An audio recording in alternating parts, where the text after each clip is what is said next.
Namaskar, this is Akhilesh Bhargava. Welcome to Tit-bits on Business and Finance with me. China continues to be a belligerent nation. It continues to disregard international agreements. It continues to ignore and bypass any diplomatic niceties. And it has been getting into friction, disputes, controversies, and brawls with nation after nation. The world seeks to cut the might of China, and for that, it needs to cut its economy to size. A better, viable alternate is needed to China as a global manufacturing base. A Cold War is already going on, and this Cold War is different. In the previous Cold War, the Soviet Union had not made any inroads into the American economy or into the economies of Western nations. None of them were really dependent on the Soviet Union. This time it is different. All these countries led by America, which have a problem with China today, they have China as their largest trading partner. China is deeply ingrained into the economy of all these nations, and cutting its economy to size would mean a long-term process, and for that, the first thing is to get a viable alternate to China. Interestingly, India is the viable alternate to China, and India desperately needs such an opportunity, not just for its own growth, but also to set up such a manufacturing base that it is able to provide jobs to millions of jobless Indians. India truly is the alternate that the world also looks at with a lot of hope and expectation. Looking at this opportunity, a lot of top leaders of the government have started actively trying to market India to global investors, hoping that foreign companies and investors will start pitching their manufacturing base in India. This entire team of people who have been talking to global investors is led by no less than our Prime Minister. Mr. Modi recently, while talking to Arvind Krishna, the CEO of IBM, said that India welcomes and supports investments, especially in the tech sector. Mr. Modi said that it is a great time to invest in India. That was his pitch virtually as a market agent for the country. He further said that FDI globally is going down, but FDI in India has been going up. India's FDI is increasing. This year it's gone already to beyond $40 billion, and that India, he says, has moved to a vision of self-sufficiency, which gives a lot of opportunities to international investors and companies. His colleague and senior minister, Mr. Gadkari, while talking to investors from the EU, said that India is the best investment destination which offers safe and high returns on their investments. He said that India is a large market, it has huge manpower, and that India proposes to set up a number of industrial clusters along the Delhi-Mumbai Expressway, which is a 1 lakh crore project. Mr. Gadkari said that India seeks to ensure that its exports go up, its imports go down, and he particularly mentioned the government's efforts and the economy's increasing dependence on LNG as a fuel and also ethanol. He says that India is the best investment destination, giving very safe and high returns. That is his pitch to international investors.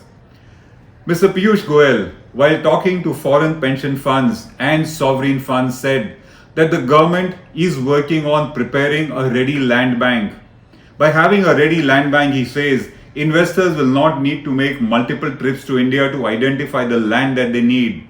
It will reduce the hassles, it will make land acquisition quicker, and further he says, this is going to be supported by a single window clearance for approvals and any kind of government clearances for setting up industrial and other manufacturing projects.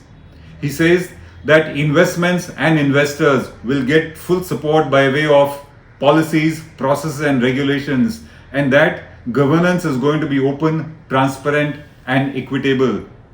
Mr. Goyal identifies 22 sectors which he says that the government has identified, which are the thrust sectors for attracting foreign investment into India. And he said that the government assures full support to foreign investment into country. This was his pitch to foreign investors who are foreign pension funds and sovereign funds who he was addressing.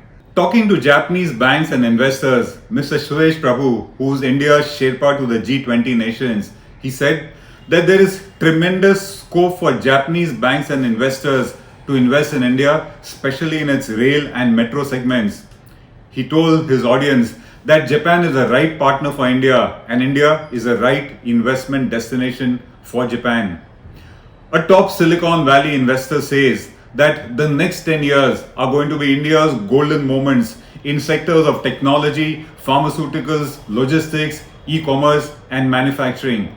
He says that India is getting mind-boggling FDI in the country despite global FDI going down. And for that, he referred to the recent investments in India, which have been announced by the likes of Google, Facebook, Amazon, Walmart, etc. He says clearly that India is an attractive, hot investment destination. But in order to get investments, it is the government which will have to take the lead.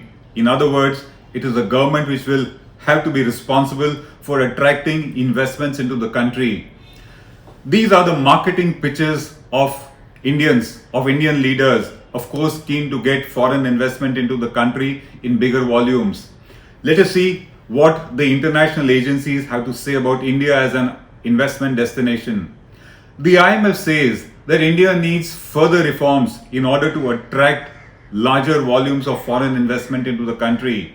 It says that reforms have helped so far, but India needs to reform more, much more needs to be done. And for that, it says that reforms are needed badly in sectors like labor, land, infrastructure. The IMF also says very pertinently that growth in India needs to be sustainable and it needs to be inclusive. All segments of society must benefit from this potential growth that will come in case international investors come to India in bigger volumes. The IMF very clearly says that risks to the Indian economy remain and the outlook does remain clouded. Much more, of course, obviously needs to be done. Moody's, in its recent report, when it had downgraded the Indian economy's rating, had clearly said that reforms have not worked enough in India. They have not delivered what was promised, and it very clearly said that the missing element in India is governance. It pointed out inefficiencies in India's governance and raised a matter of concern about it. What is the larger picture that emerges out of this mega opportunity which is knocking at India's doors? India itself needs it desperately. We are not going to talk today about what needs to be done to attract foreign investors. We have very often spoken about it in the past. We'll only talk about the larger picture in terms of the opportunity per se. The first issue is that these kind of opportunities have often come to India in the past and we have disappointed ourselves. We just don't seem to get our act together on time and in a correct manner. As recent as 2018-19, a lot of companies were relocating out of China. Companies in the business of garments and consumer products in particular were getting out of China because of the onset of the trade war between US and China. All those companies went to a Vietnam, a Thailand, a Bangladesh, an Indonesia, Mexico, Malaysia, South Korea and Taiwan, but they did not come to India. That was a lost opportunity. We just don't seem to convince international investors that their investments will be safe and profitable in India. It is because we don't get our act together on time, correctly and completely that we fail and we create success stories like a Bangladesh and Vietnam of very recent times. We need to this time get our act in order. Further, investors like to come to India to tap our domestic market. That is no success in attracting them. We should measure our success in attracting investors by seeing how many come to India in order to set up their global manufacturing base and cater to their global demand and not just to their Indian demand. And that is where we must judge ourselves. Sadly, very few have been really coming to do that. The fact of the matter is that today even domestic investors are shying away from investing in India, and that talks a lot about the state here, the situation which deters and discourages investors from coming to India. We really hope this time, with the Prime Minister and his team having got into personally marketing India as an investment destination, things would be different.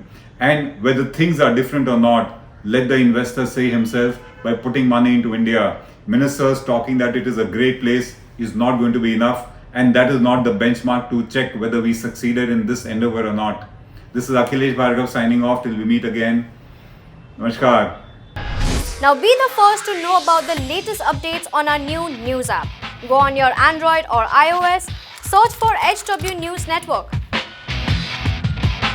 Download our app, choose the language you prefer to get updates in, and be up to date with the latest news. If you like this video, please share it, and we would love to hear your comments in the comments section down here. Also, please do like our Facebook page and follow us on Twitter to get minute-to-minute news updates. For more such shows and videos, subscribe to our YouTube channel.